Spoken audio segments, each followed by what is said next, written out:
como é viver dentro de uma revolução. E mais, como é crescer num país que muda completamente várias vezes ao longo da sua vida. Estamos aqui falando de uma graphic novel chamada Uma Vida Chinesa, né, que vem em 3 volumes aqui. A minha é da WMF Martins Fontes, né, que é a editora, que é esse aqui, ó. São 3 voluminhos. Voluminhos nada, né? Volumão. Né, hoje eu vou falar sobre isso, né? Essa é autobiográfica, né, contextual da China moderna, através de um único homem, o artista Lin Kun-wu. Gente, já vou pedindo desculpa pela pronúncia, né? Mandarim não é o meu forte, não sei. Eu sei pouquíssima coisa de mandarim. Então, não sei a pronúncia aqui se eu tá correto ou não, certo? Mas vamos lá. A obra originalmente uma trilogia, né? E já foi feita aqui no Brasil pela Martins Fontes uma trilogia. O quadrinista chinês Lin Kun-wu, como que a gente vai chamar só de Li? Que é mais fácil, pode ser Li, enfim, não sei. E Philippe Autier, que é um francês, né, um roteirista francês, que eu também não vou saber sobre ele. Ah, hoje tá bom, né, que a gente vai chamar de Felipe. O quadrinho acompanha a vida de Li, da sua infância até a vida adulta, passando por eventos históricos fundamentais na China do século XX. Né? A influência do Mao Zedong, a Revolução Cultural Chinesa, as reformas econômicas pós-Mao Zedong e por aí vai. Né? A grande força do livro é essa, ela mostra os acontecimentos dentro da perspectiva de alguém que viveu tudo isso de dentro, tá? Mas a gente não tá sozinho hoje não, né? Como que tem literatura, tem chá? Não vai dar pra... Não tem esse aqui, o negocinho pra segurar o chá, porque é a granel. Eu tô tomando um chá hoje, que é um chá chinês, inclusive, que ele vem nessas caixinhas lindas aqui, ó. As caixinhas aqui, ó. São 6 no total. E ele é granel, eu tô tomando de jasmim, que primeiro que eu gosto muito, né? Segundo que tá noite, né? Não tem cafeína, jasmim e tal. E o que acontece, né? Esse chá aqui é um pouquinho difícil já de achar nessa cor. Geralmente, ó, vem até as florezinhas de verdade. Aqui, ó. Jasmim aqui, ó. Né? Não sei se vai pegar aqui, ó. Ah, tá aqui, ó. Tá quase acabando aqui. Dificinho de achar, tem uma versão branca também dele, né? Que as caixinhas são decoradas brancas. E é uma coisinha absurdamente linda e boa, tá? Quais são as opções aqui? Jasmim, chá branco. Esse aqui é orquídea. Puer, que é um chá fermentado, né? Envelhecido. Chia e Tiquanhin. Que eu não sei que chá que é esse aqui. Esse aqui eu tomei acho que só uma vez. Mas eu lembro de ter pesquisado, mas não lembro. Mas vamos lá, volta pra nossa graphic novel aqui. Tá. Quem é Lin Ku? Que a gente vai chamar só de Lin porque simplesmente falei no meu mandarim aí, né? Ele nasceu em 1955 na província chinesa de Yunnan. Durante sua juventude foi membro da propaganda do Partido Comunista Chinês, trabalhou como ilustrador político, produziu cartazes, então ele não é observador da história, ele participa ativamente da narrativa do regime e ele revisita, décadas depois, essa própria história dele. Só que com distanciamento crítico, né? Aí surge essa delícia de leitura aqui, né? O do lado dele aqui é o Philip, né? Que é o roteirista, né? Que ajudou aí, né? Vamos lá, vamos tentar entender o contexto histórico da obra e vamos puxar um pouquinho de orelha também, porque é importante aqui, né? A gente está falando do período maoísta, basicamente, né? A maior parte aqui do maoísta, os 2 primeiros volumes, né? O Tempo do Pai e o Tempo do Partido, estão falando muito sobre Mao. O Tempo do Dinheiro já é pós-Mao. Mao Zedong. Então, a primeira coisa que a gente tem que abandonar assim, ele vai falar da Revolução Chinesa, ele vai falar das campanhas políticas gigantescas que transformaram tudo, e eram períodos que buscavam uma reorganização da sociedade chinesa, né? Eles reforçaram a ideologia revolucionária, eliminaram elementos considerados da burguesia, enfim. E realmente ele toma até essa distância muito crítica quanto a isso, mas assim, a gente tem que ser um pouco adulto. Eu sei que você até já reparou, se não reparou, tá aqui. Alguém vai provavelmente comentar alguma coisa. Eu tô, né, com o capzinho com a figurinha do mal. Eu tenho faz muito tempo já esse cap. realmente era uma imitação dos caps, né? Que usavam. Que eles usavam com uma estrela vermelha, enfim. Só que assim, a gente tem que também ter uma visão crítica, obviamente, mas uma visão adulta das coisas, né? É muito interessante, muito interessante, não é muito, sei lá, não é nem legal da nossa parte imaginar que nós estamos numa luta do bem contra o mal, né? Que os estados foram caráteres, foram coisas colocadas por algum tipo de divindade. Então, ou eles são santos, eles são do bem, ou são do mal, né? Isso é de um pensamento raso tão grande. Colocar que se sim ou não e não pensar em todas as escalas de cinza é uma coisa absurda, né? Enfim, é o distanciamento histórico que garante que a gente consiga entender da forma correta como as coisas foram. E até parte no material histórico, né? Poxa, a gente está falando de um lugar, a gente está falando de uma China que, assim, a Revolução Cultural, por exemplo, a Revolução Cultural Chinesa é de 66, né? Nós estamos aqui em 2026, dá o quê? Com 60 anos. A gente está falando de um tempo que a China sai de um país agrário com quase 90, acho que é 90%, não lembro a cifra certinho, de população analfabeta para... Eu tô gravando aqui, ó, dia 15/3, né? 15 de março. Né? Obviamente esse vídeo tá bem... Ele vai aparecer bem depois no YouTube. Mas a gente tá falando de um país que sai de um agrário, de totalmente, sabe? Problemático, com que teve muitos problemas com a Inglaterra, enfim, né? O negócio da guerra do ópio e tal. Que esse ano, durante o Ano Novo Chinês, que foi agora em fevereiro, né? Foi recente. A gente simplesmente viu robôs lutando com Gifu. Calma aí. Até então estavam com arados puxados por bois. Estavam plantando à mão arroz. Não que não estejam fazendo isso, né? Ele ainda, essencialmente, ele ainda tem muitas questões assim, né? Porque tem uma população para alimentar, né? Estranho é que o governo chinês está pensando em alimentar a população. Eu sei que é meio estranho de pensar isso, mas tem gente pensando em alimentar a população. Para tão alta tecnologia e assim, as pessoas considerando um perigo real. Não é à toa, né? A gente discutindo coisas ridículas ainda e o pessoal com robôs que lutam com Gifu. Com reconhecimento facial em mercado. Você não precisa mais andar com dinheiro. Você reconhece sua face e já tá pago aqui. Né?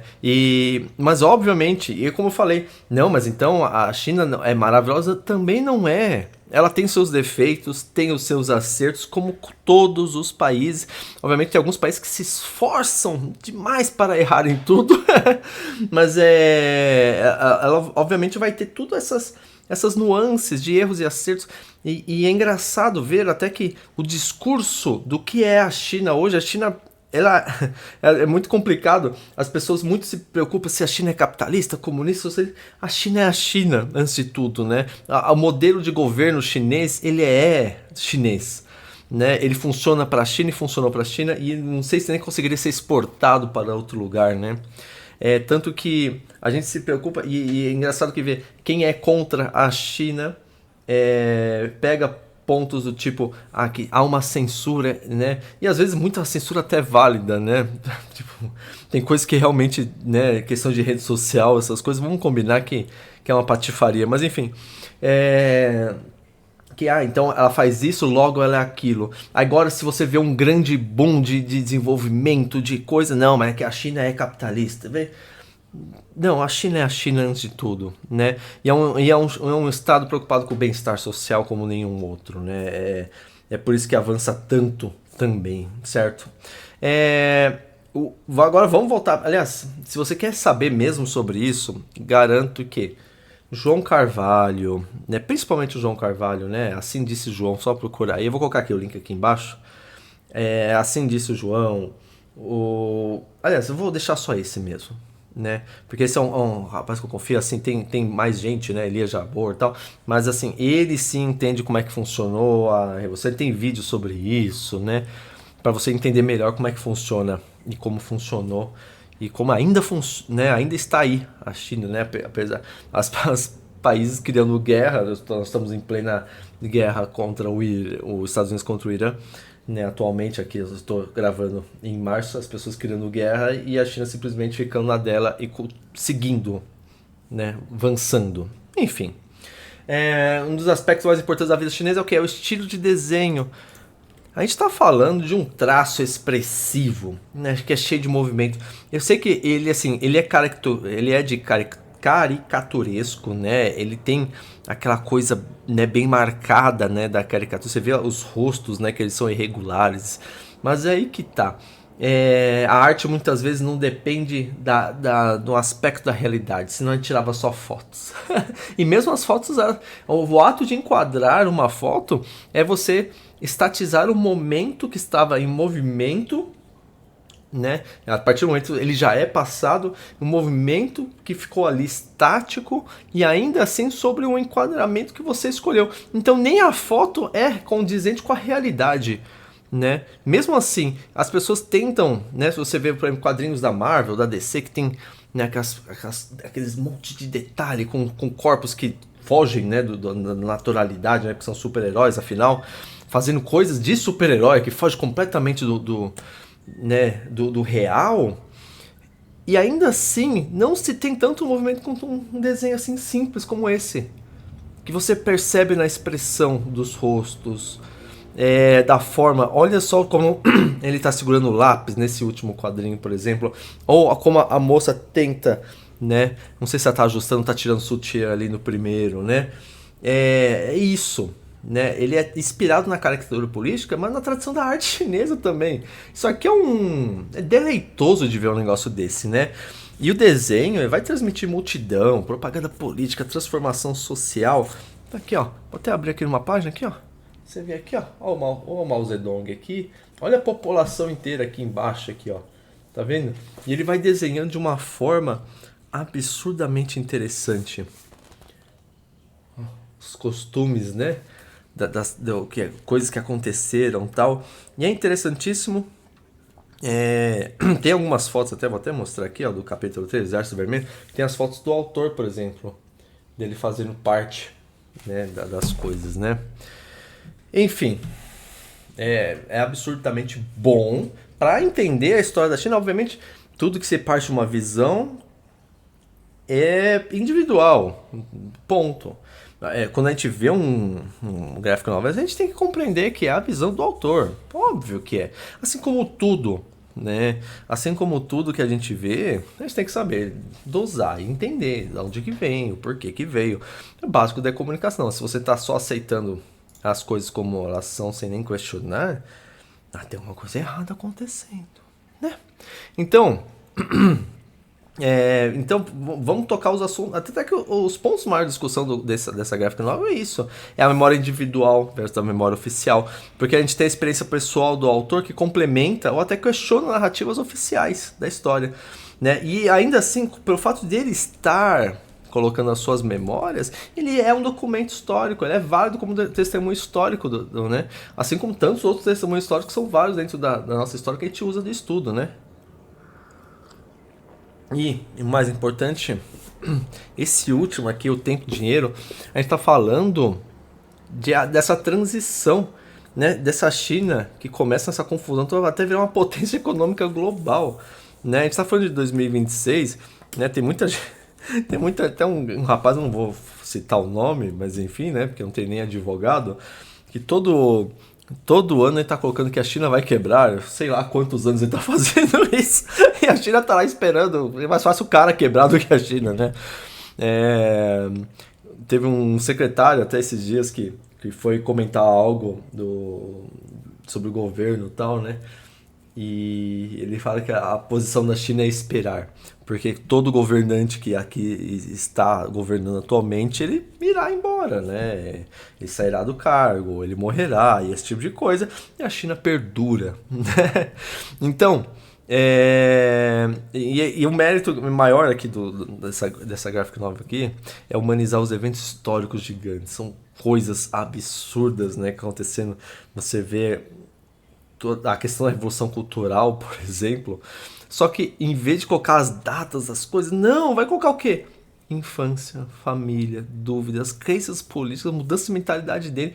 Então você não está acompanhando apenas uma China que se altera, você está acompanhando um autor que se forma. E o autor, e é engraçado isso, você vai acompanhando a vida dele se formando e ao mesmo tempo você já consegue ver o spoiler do que a vida dele se torna, que é isso aqui. Você vê a sua obra final aqui. Né? É um grande spoiler. Como ele se torna esse autor aqui que está escrevendo isso. O que é sensacional, né? Em biografias. Né? E é isso. Espero que tenham gostado. Lembra de fazer as coisinhas que, né? Requisito aí de algoritmo, né? Curte, compartilha, né? Faz todo o processo, comenta, manda para aquela sua vizinha, né? Manda no grupo do condomínio, esse tipo de coisa. Valeu, até mais.